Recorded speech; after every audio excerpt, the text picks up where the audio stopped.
ไม่เป็นไร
มีอะไรว่ากันที่ศาลนะ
tia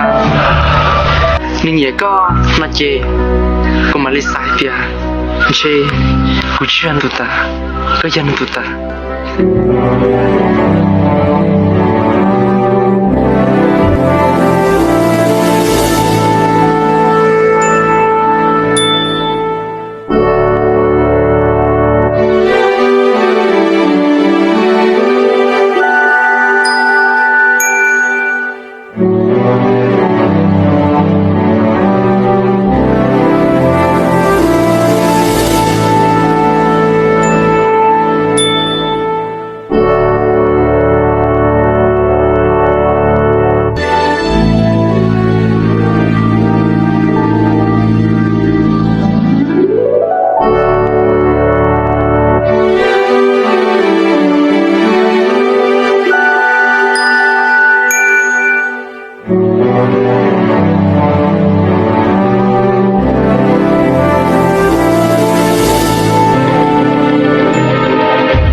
ศาลขอประกาศว่า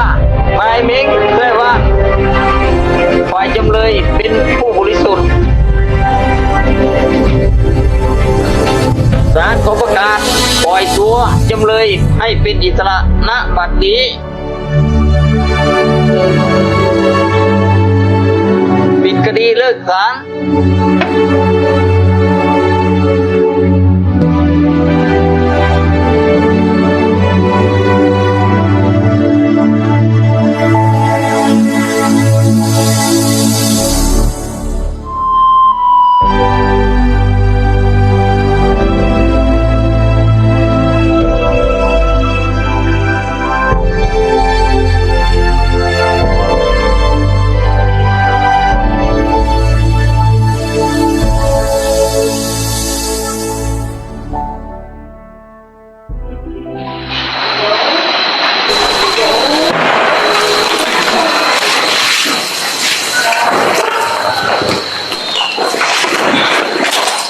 พี่เชิญนั่งค่ะ ไปเอาน้ำมาให้พี่เขา ค่ะ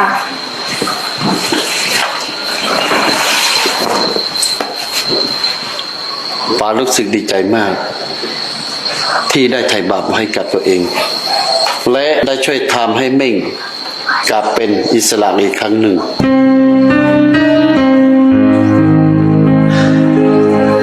มันอาจทดแทนกับสิ่งที่เม่งต้องสูญเสียไปไม่ได้ แต่นี่คือ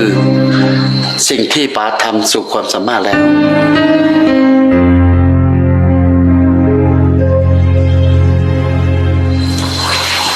ขอบคุณป๋ามากครับ ความทรงจำของป๋าสามารถคืนสู่สภาพเดิมได้นั้น เป็นบุญคุณที่ใหญ่หลวงที่ป๋าได้ทดแทนให้ผมแล้ว ขึ้นมานั่งก่อน